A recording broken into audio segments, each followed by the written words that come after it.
Kalian tuh punya gak sih saudara atau temen yang apian banget? Apian tuh baik banget. Kalau main kesana tuh lu gak usah khawatir tentang perasaan lo merasa disakiti atau merasa gak nyaman. Plus ketambahan perut lo aman. Jadi disuguhin semuanya ya. Dari meja, kursi, enggak bukan. Maksudnya disuguhin semua makanan yang dia punya. Bahkan ketika lu pulang nih masih disangoni. Sangoni tuh bahasa Indonesianya tuh kayak dibawain oleh-oleh. Nah.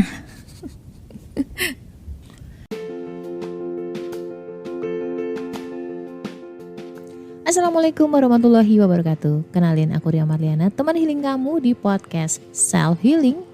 Ia akan ngobrol tentang banyak hal, berdamai dengan luka melalui psikologi Islam, Quran dan juga hadis. Dan kadang aku spill juga tentang karakter manusia berdasarkan golongan darah. Semoga bisa membantu kamu lebih relief. Gue punya gak cuma saudara tapi juga ada temen yang baik banget kayak gitu. Lu pasti mikir, mungkin karena kamu baik kali mbak. Enggak, sumpah. Serius, gue tuh jarang ngasih dia sesuatu. Seriusan. Bukan karena gue kaya atau terus mereka punya sesuatu atau ada agenda pribadi, agenda tersembunyi. Enggak, karena aku gak kaya. Gue gak kasih benefit apapun di masa depan mereka. Enggak, gue gak punya jabatan, gue gak punya kekayaan. Jadi apa sih keuntungannya ngebantuin gue? Tapi memang setelah gue tilik-tilik gitu ya, gue telisik, ternyata memang watak mereka kayak gitu. Sebaik itu memang. Bukan cuman ke gue, ke orang lain juga begitu. Jadi orang tuh seneng main kesana, nyaman kesana. Bahkan pernah ketika gue bener-bener yang kere banget, sehari tuh mungkin gue cuma dapat 20.000. Waktu itu benar-benar nggak cukup untuk apapun kecuali makan berempat udah ya. Nah, di saat itu tuh bisa-bisanya dia ngirim gua pulsa data, katanya gini, ini buat Ria biar bisa nge-apply kerjaan. Waktu itu gua masih apply kerjaan, awal-awal resign dari bank, mau ujian CPNS deh kayaknya. Kalau orangnya kaya, tajir gitu, aku mungkin nggak akan sampai wow ini gitu. Cuma masalahnya orangnya tuh menurutku ya, di mataku tuh dia aja rumah tuh masih ngontrak ya kan. Dia juga kerjaannya bukan yang gajian tiap bulan. Artinya kalau misalkan dia dapat proyek aja, dia dapat duit. Dia itu bukan yang pekerja setiap saat. Beliau itu lebih ke pekerja rumah tangga. Ibu rumah tangga. Seriusan. Kalau misalkan orangnya kaya seperti itu mungkin aku agak biasa aja gitu ya. Tapi karena orangnya tuh bener-bener yang ya sama gue tuh mungkin 11-12 gitulah.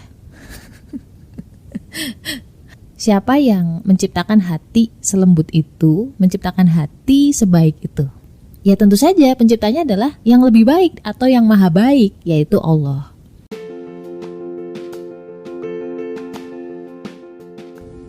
Kak, aku golongan darah B. Kenapa ya aku itu suka ragu-ragu terhadap keputusan aku sendiri? Kenapa juga aku tuh susah banget nginget nama? Dan banyak orang yang salah paham terhadap saya. Coba deh kamu baca dulu buku tentang karakter golongan darah B, Beauty in the Beast. Linknya ada di bawah. Buruan, biar kamu gak bingung lagi tentang siapa sih diri kamu. Selama ini kalian ngeh gak kalau sebenarnya tuh Allah baik banget. Allah memberikan dunia bahkan tanpa lo minta. Sekarang usia lo berapa sih? Misalkan 20, 24, 25 or something lah. Selama ini tanpa lu minta lu dikasih makanan, dikasih sandang pangan papan ya enggak? Bahkan lu bisa dengerin podcast loh. Itu lu minta enggak? Enggak. Allah kasih enggak? Kasih. Enggak ada daun jatuh sekalipun tanpa sepengetahuan Allah dan tanpa ACC dari Allah. Jadi semua yang kita terima, semua yang kita nikmati itu pasti atas izinnya Allah. Tapi kita enggak pernah mikir kan? Enggak pernah mikir karena menurut kita hal itu biasa aja. Coba kalau misalkan kita tinggal di Palestina, air bersih saja itu udah alhamdulillah. Boro-boro listrik, udah makan saja alhamdulillah. Itu bukan karena kitanya, bukan karena kita amalannya oke, kitanya baik hati. Allah itu memang sifatnya maha baik, sebaik itu. Ngasihnya karena baik, bukan karena kita yang baik terus baru dikasih. Itu namanya dagang, bukan maha kasih. Gue Gue jadi relate ya sama salah satu doa yang diajarkan oleh ulama. Saya lupa ya namanya, waktu kecil soalnya pas SMP. Intinya dalam doanya tuh dia gak minta dunia sama sekali. Gak minta dunia, gak minta rumah, gak minta kekayaan. Cuman minta nikmatnya ibadah dan nikmatnya dekat dengan Allah. Jadi paham gitu, maksudku beliau itu kenal banget siapa Allah. Gak khawatir dunianya karena dia tahu itu udah dijamin sama Allah. Bakal dikasih kecukupan, cukup untuk kamu hidup di dunia lah. Ya Allah ngirim kita ke dunia, gak mungkin dong Allah gak ngasih sangu, ya kan? Ya kan logikanya gitu loh. Dia cuma minta agar dia, si ulama ini bisa menjadi orang yang tahu terima kasih. Ini juga senada ketika Rasulullah ditanya sama Aisyah, Bunda Aisyah maksudnya. Ya Rasulullah, engkau kan sudah dijamin surga oleh Allah. Kenapa engkau masih sholat malam sampai kaki engkau bengkak gitu? Saking lamanya Rasulullah itu sujud atau ruku. Dan Rasulullah menjawab, tidak bolehkah saya menjadi hamba yang berterima kasih gitu. Karena Rasul paham betul gitu sifatnya Allah tuh sebaik itu sampai Rasul sendiri gak enak gitu. Apa kabar kita hari ini yang kita datang ke Allah hanya sekedar ada maunya, ya kan? Sholat tahajud karena pengen nilainya bagus, sholat tahajud karena pengen dapat kerjaan, sedekah biar dapat tender dan macam-macam. Ada juga yang lebih nyebelin lagi adalah sholawat biar dapat cowok idaman. Aduh, menurutku tuh receh banget gitu. Maksudku Allah itu jauh lebih baik dibanding semuanya itu. Ketika lu paham bahwa betapa nikmatnya deket sama Allah, mau ada atau gak ada dunia sebenarnya gak masalah. Tapi Allah pasti akan kasih dunia kepada kamu yang deket sama Allah, itu udah pasti. Allah maha baik, kitanya aja yang belum tahu terima kasih.